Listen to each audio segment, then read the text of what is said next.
રામ જય રામ જય જય રામ શ્રી રામ જય રામ જય જય રામ રામ જય રામ જય જય રામ શ્રી રામ જય રામ જય જય રામ મંગલ ભવન અમંગલ હારી મંગલ. નમસ્કાર મિત્રો, ડીઆર ન્યૂઝમાં આપનું સ્વાગત છે. હું દિનેશસિંહ રાઠોડ. આજે આપણે જોઈશું માહિતી ખાતાની દ્વિદિવસીય ચિંતન શિબિર આણંદ ખાતે પૂર્ણ. શ્રી રામ જય રામ જય જય રામ શ્રી રામ જય રામ જય જય રામ. વડાપ્રધાન નરેન્દ્રભાઈ મોદીએ વર્ષ 2003થી તત્કાલીન મુખ્યમંત્રી તરીકે શરૂ કરાવેલ ચિંતન શિબિરની કાર્યશૈલીને આગળ ધપાવતા સોમનાથ ખાતે મુખ્યમંત્રી ભૂપેન્દ્રભાઈ પટેલના અધ્યક્ષસ્થાને રાજ્ય કક્ષાની ચિંતન શિબિર યોજાયા બાદ વિવિધ વિભાગોની ચિંતન શિબિરો યોજાઈ રહી છે. આ શ્રેણીમાં આણંદ નજીક વેદ વિજ્ઞાન ભવન ખાતેથી માહિતી ખાતાની 2 દિવસીય ચિંતન શિબિર યોજાઈ હતી.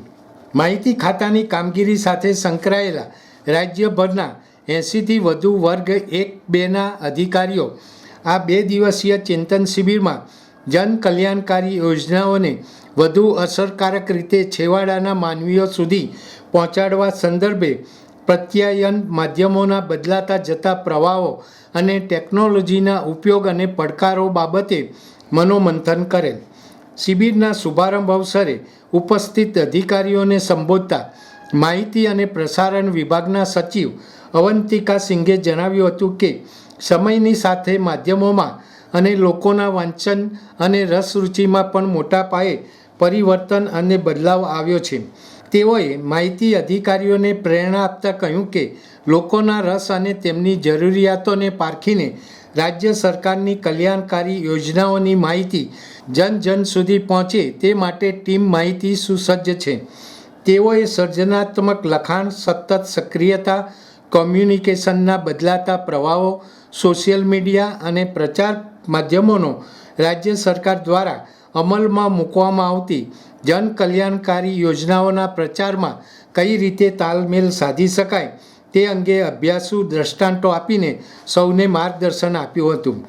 ટેકનોલોજીના વિકાસ સાથે આંગળીના ટેરવે દુનિયાભરની માહિતી ઉપલબ્ધ બની છે, ત્યારે છેવાડાના માનવી સુધી સચોટ માહિતી પહોંચાડવા માહિતી ખાતાની ભૂમિકા વધુ પડકારજનક, વધુ સંવેદનશીલ અને વધુ પ્રાસંગિક બની છે. આજના સમયમાં લોકોનો અટેન્શન સ્પાન સતત ઘટી રહ્યો છે અને સફળ પ્રત્યાયનના માર્ગમાં નવીન અવરોધો આવી રહ્યા છે, ત્યારે વિષયવસ્તુ પ્રત્યે લોકોનું ધ્યાન આકર્ષાય તે માટે લખાણને સર્જનાત્મક અને સરળ બનાવવા પર ભાર મૂક્યો હતો. તેમણે મારી યોજના પોર્ટલનું ઉદાહરણ આપીને આ પોર્ટલની કેટલા લોકોએ મુલાકાત લીધી તેનું વિશ્લેષણ કરી સંદેશો અસરકારક રીતે પહોંચાડવામાં રહેલી મર્યાદાઓ શોધી તેને દૂર કરવા અંગે તેમજ લોકોની માહિતીની જરૂરિયાતોને સમજવા વિશ્લેષણાત્મક માર્ગદર્શન આપ્યું હતું. આજે દરેક કલાકે યુટ્યુબ સહિત ઇન્ટરનેટ પર અઢળક નવું કન્ટેન્ટ મુકાય છે, ત્યારે પોતાના કન્ટેન્ટ પ્રત્યે લોકોનું ધ્યાન આકર્ષાય અને ટકી રહે તે પ્રમાણે વિષય વસ્તુનું સર્જન કરવા અંગે માર્ગદર્શન આપ્યું હતું.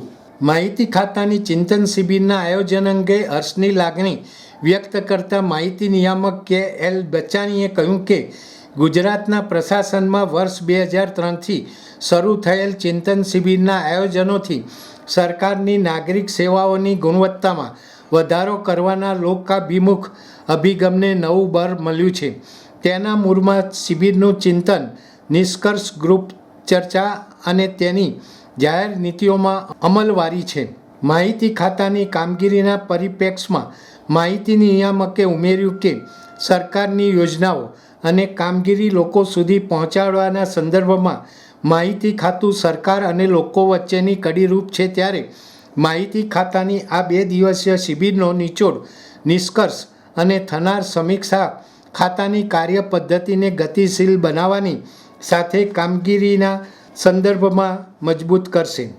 શિબિરના ઉદ્ઘાટન સેશનમાં જાણીતા પત્રકાર મુકુંદ પંડ્યાએ પત્રકારત્વ, લખાણ શૈલી અને પ્રત્યાયન સંદર્ભે વિવિધ દ્રષ્ટાંતો આપી જણાવ્યું હતું કે માહિતી અને પ્રસારણ વિભાગ થકી આજે સમાજમાં થતી અનેક સકારાત્મક ગતિવિધિઓ સારી રીતે નાગરિકો સમક્ષ ઉજાગર થઈ રહી છે.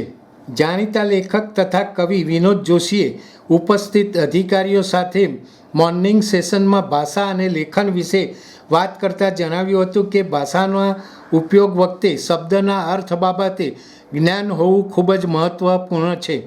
એક શબ્દના એકાધિક અર્થ થતા હોય છે ત્યારે એ જાણવું જરૂરી છે કે આપણે ઓડિયન્સ સુધી કયા ભાવ અને કેવા અર્થ સાથે માહિતી પહોંચાડવા ઈચ્છીએ છીએ.